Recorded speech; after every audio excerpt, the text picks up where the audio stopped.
The last several months has been a learning experience. We've seen things that we've never seen before in our entire lives. We've been quarantined at home because of an epidemic. We've been under stay-at-home orders issued by the government. And so hopefully we've learned a lot through these experiences.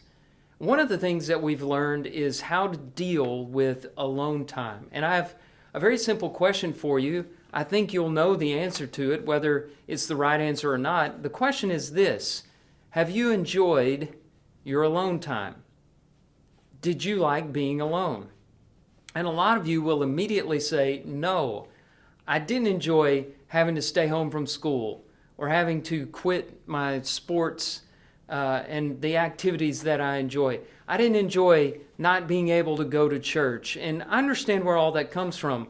God made us as social creatures who crave companionship and want to be in strong relationships. However, I don't think we should hate alone time.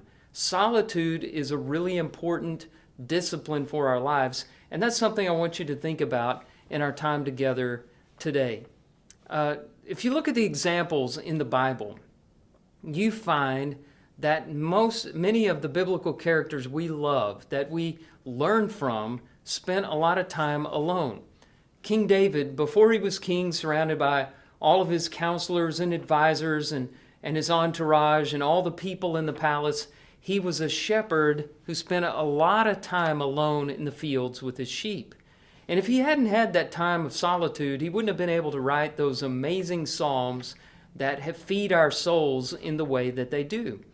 Jesus is another example. Jesus could have had crowds around him all the time if he wanted. In fact, in Matthew chapter 14, the crowds are following him, and he had just fed 5,000 with 5 loaves and 2 fish. Now, that's not including the women and children, so there might have been 12, 15,000 people around him. But at one point during that day, he had had enough. And the text says in Matthew 14 that he dismissed the crowds and that he sent the disciples away in a boat to the other side of the Sea of Galilee so that he could go up on a mountain by himself and pray to God alone. He's giving us an example there that we should follow. There are times when we need to send everyone away and we need to just be alone with God. But I think we get confused about solitude, about being alone. So I want to share some important points with you in that regard. And the first one is this: solitude is not the same thing as loneliness. Solitude and loneliness are two different things. Solitude is being geographically alone. Loneliness is being spiritually alone. Solitude is actually beneficial to you, while loneliness can be harmful. Jesus enjoyed solitude, but he didn't like loneliness. In fact, Mark chapter 3, verse 14 tells us that he appointed 12 disciples that they might be with him and that he might send them out to preach. They weren't just people that he chose to carry his message out to the world. They were also his companions. Here's the second thing I want you to understand. Solitude is not a rejection of the world. When we talk about solitude, we're not talking about this old grumpy hermit that goes off to live in a cave by himself because he doesn't enjoy the company of other people. That's not what solitude is all about. Solitude is meant to be periodic, temporary, and then it's supposed to help us be better at relationships. Similar to that is a third point. Solitude is not hiding from your responsibilities.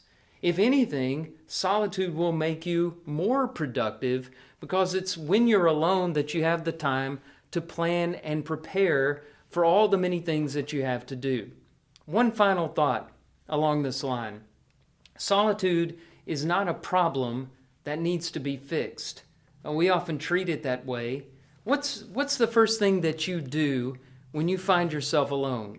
When you're waiting on an appointment at the doctor's office or at the dentist, or you're in a drive-through line, or you're stuck in traffic, or you're on an elevator waiting to go up to your floor.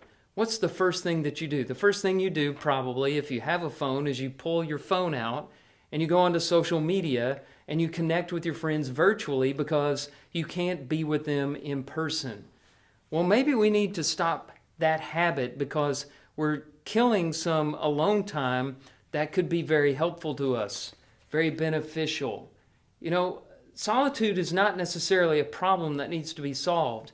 We think that it is, and we have technology now that can crowd out every moment when we could spend in time alone with God. Solitude and loneliness, not the same thing. It's not a problem that needs to be fixed. It's not shirking your responsibilities or withdrawing away from people like a hermit who hates relationships. It's just a part of a balanced Christian life. And so I want you to know these two things. Number one, we need solitude. If you want to be a well-balanced human being, you need solitude. You need to be alone sometimes, alone with your thoughts. Don't be afraid of sitting and thinking, because that's just, the soul needs time to breathe, and that's all that is. But number two, not only do we need solitude with God. God is our Father, which means we're in a relationship. And a relationship doesn't work if there's no conversation. And in conversation with God, He speaks to us through His Word, and that requires solitude because we don't know the Word unless we spend time reading it and studying it. And we speak to God through prayer, which again requires solitude. We need solitude, and we need solitude with God, which is why we see David doing so much of it, and why we see the Lord forcing solitude into His very crowded and busy schedule. One last thought. Psalm chapter 1, verses 1 and 2 says, "Blessed is the man who walks not in the counsel of the ungodly, nor stands in the way of sinners, nor sits in the seat of scoffers, but his delight is in the law of the Lord, and on His law he meditates day and night." I hope that you have a great day.